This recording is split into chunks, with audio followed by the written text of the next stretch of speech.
Hi, I'm Alex, and I hope you're doing alright.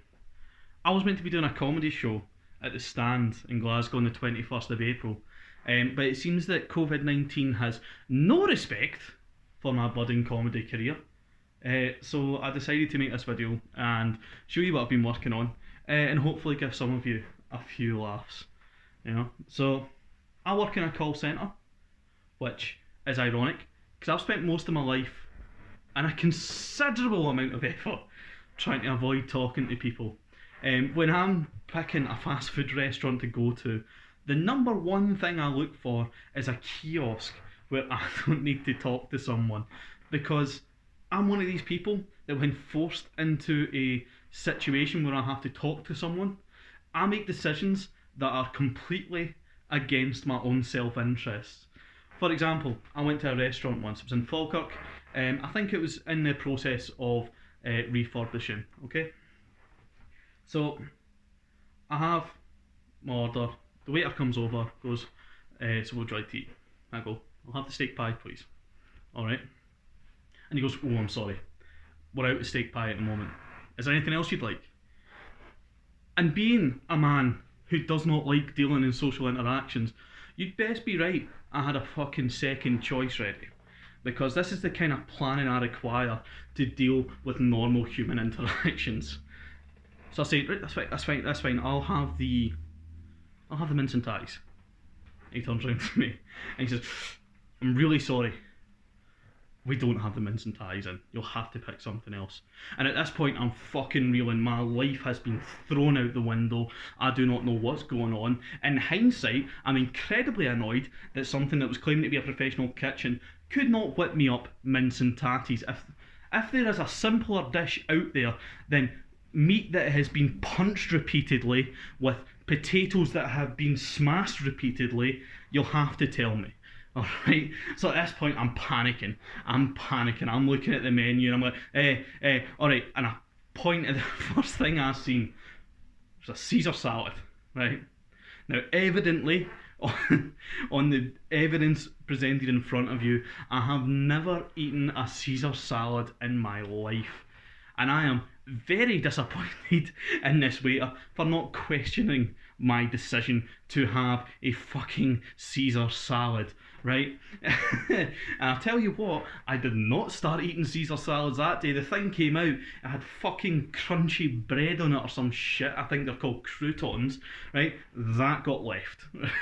The whole thing just got left and I got wasted. It was actually turned out to be a good night. But no, I work in a call centre.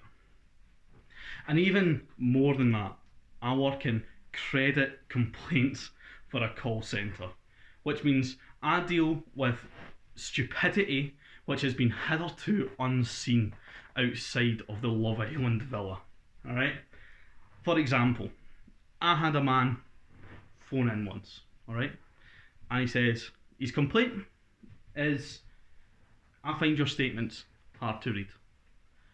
This is fair enough, and if you've ever worked in complaints or customer service, you'll know sometimes customers will have those complaints they make all the time that you think are perfectly reasonable. For example, I think our statements are hard to read.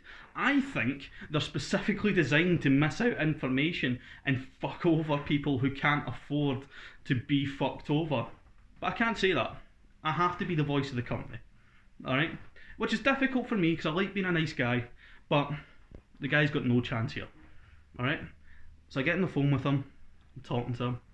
He's saying, "Son, I just find your statement's hard to read. I don't know where any of the information is." And I spend an hour, a solid hour, talking this man through his statements. How he can find his where he can find his balance, where he can find his most recent orders, where he can find his buy now pay later purchases, stuff on page 3, stuff that you'd actually never have to look at, like his fucking address. Alright, because he knows his address is right. We go on for an hour and he realises that I'm not going to budge. I know he's not going to budge, but I'm used to that. But he realises I'm not going to budge, and I can tell that he's letting the conversation simmer down a bit. And I notice he's opted in for online statements.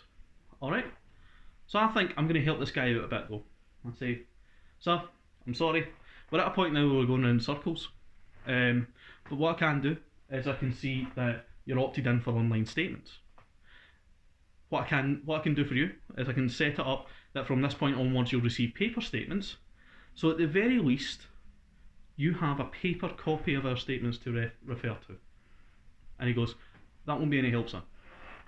And I go, it's unusual because that's usually a good way to end a complaint like that.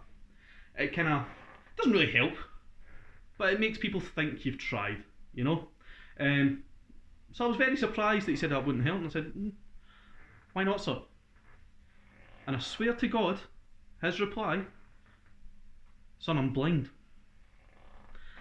I had spent an hour describing statements to someone who couldn't fucking see. He couldn't see his fucking statements. Alright? I wanted to say to this man, your complaint, sir, is not that our statements are hard to read, it's that everything is hard to fucking read. Right? Don't come at me blaming me for our statements being hard to read when your eyes don't work properly. Oh, the depths of human stupidity are unmatched.